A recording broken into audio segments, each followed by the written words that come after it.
bringing it back to the game, Forest now, as we mentioned earlier, represent a very different challenge under Sean Dyche. We know what he's going to do because he's Sean Dyche. Yeah. Liverpool have had issues playing against that sort of side of late. And with Sean Dyche as well. And with Sean Dyche. You mentioned how Florian Wirtz would have been perfect for this sort of game. He's not going to be there, so I mean, we might as well start with that team. We might as well go into our team.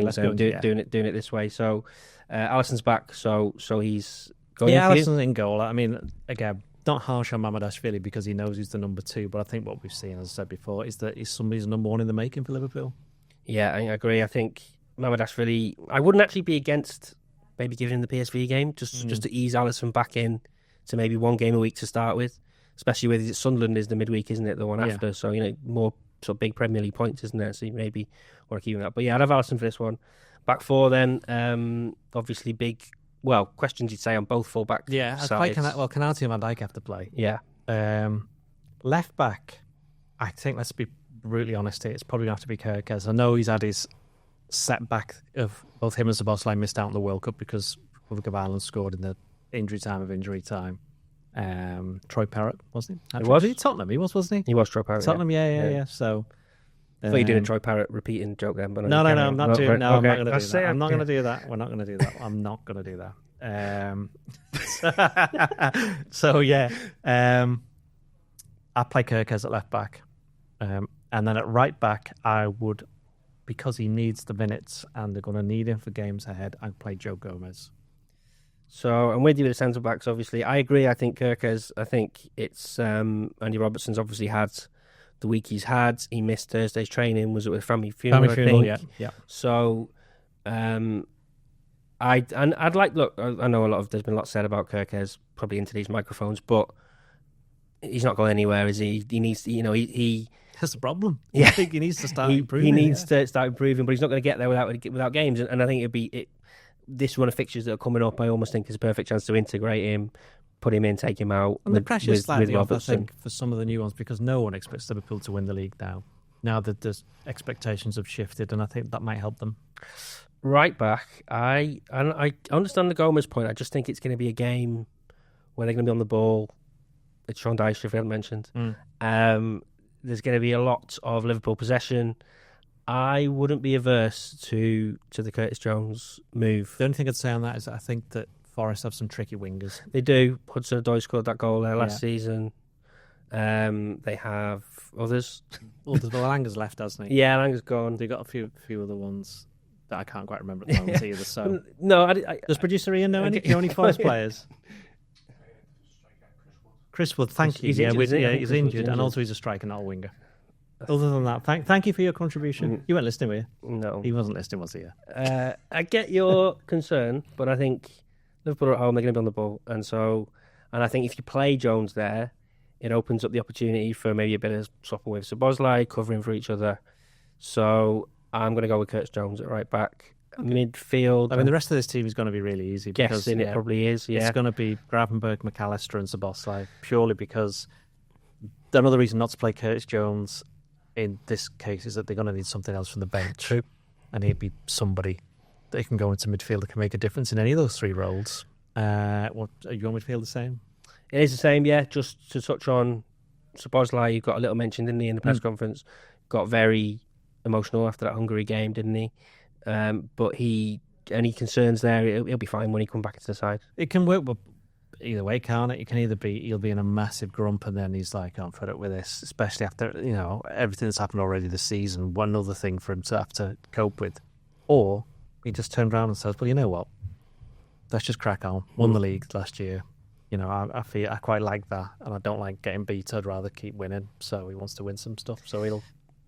There's been no reason for him to be anything other than that, though, has there? Because he's been Liverpool's best player this season. Yeah, front three then, yeah, and with no Wirtz, it's a bit of a lifeline for Gakpo to come in. You'd think big game for him, perhaps. A game. I don't think Gakpo's been that bad this season, to be honest. I know he's not got the goals he would have wanted, but he's not the only one. I think 5 teams in the Premier League now have scored more than Liverpool this season, which is. I think it's 5 teams have scored more and 6 teams have conceded more. So it kind of tells you why Liverpool are 8th, I think. Although, the the way that these fixtures are going over the next couple of weeks, maybe Liverpool wouldn't take much to move them up the table. They're only like 2 points off fourth or something like that. It's so close. It's like it is very, very close, and I think you'll learn a lot more. Slot always says after they've all played each other once, which I think is round about just after Christmas. Gakpo for me. And the only question then is who plays up front. Yeah. And I'm going Ekitike. Yeah, I'm with you. I think I don't think you can put Isak into a game after he's only had that, whatever it was, 28 minutes. Ekitike scored for France over the international break. It was from that, coming from the left position, that everyone's a little bit intrigued by. But he didn't score from there, though, did he? Have you seen the goal? I sort thought it was kind of a 1-2 with Mbappe, wasn't it? Yeah, it kind of was down the central. He's kind of run through the middle. Good finish first time. It was good. Yeah. But no, I think you're right. I think you start with him and then you give Isak another half an hour maybe. Well, this is the thing, is that Liverpool last season, they had quite a lot of game changes. We mentioned Jota. At the moment, look at the bench. I was just about to say, the bench is a concern now, isn't it? Because, you could argue that Frimpong to a certain degree could have been one. Conor Bradley certainly is one. Who else isn't there? I've already forgotten. Well, Verts isn't there. He's definitely one. So then you're left with even someone like Jadon Danns. He's been injured. He's still injured. He might not play again until at the start of next year, or certainly towards the end of this year. He's another one who done his hamstring, taking a free kick from the 21s. So attacking substitutes. You're looking at Chiesa. There's Chiesa, who, to be fair to him, he's the one that has made a difference. But Isak hasn't really tended to, when he's come off the bench. Ekitike to a certain degree, as he's got the winner against Southampton from the bench, didn't he? So maybe Isak doing something from the bench when opposing teams are a little tired from Liverpool having had all that pressure, and him being very accustomed to playing the Premier League as opposed to the Champions League, where he's not played very much in his entire career. This could be a game where he comes off the bench. You've talked me into it, even though I was already doing it anyway. But yeah, he's coming on. He's coming on at some point. He's coming on. And what's he going to come on into? What's your prediction? Oh, they can't just keep on losing. No, they can't. I mean, they haven't drawn a game all season. Yeah. So I'm looking at Leeds away. Possibly could be a possible draw. I think that could be. They're going to get one soon. I mean, hopefully not on Saturday. Although if they're losing 2-0 with 2 minutes to go, I'd definitely take a draw. They've got to win a game. They have to win a game. I wouldn't bat them to keep a clean sheet at all, even if they're playing against us. So I got 2-1. Liverpool, that is. Yeah, I was going to say 2-1. I think I've got a feeling it might be a slightly nervy occasion. It's got to be an awful game. Yeah, it's got to be an awful game. And Dice will be there doing his Sean Dice thing on the touchline. It'd be interesting to see what the crowd do. The crowd were very good against Aston Villa. They were very good against Real Madrid. And certainly with Real Madrid, they didn't score until it was about an hour or 55 minutes, something like that. Villa. Right on half time, wasn't it? The goal, oh, that's right. That's right. Yeah, that's right. Right on half time, and then they scored another one, didn't they? Straight after the second half. So, I think it's one where they'll need the fans, especially with it being a 3:00 kickoff. The only good thing on that is that by the time it gets to the second half, the weather's that terrible; it'll be dark anyway, so it'll just feel like a night game.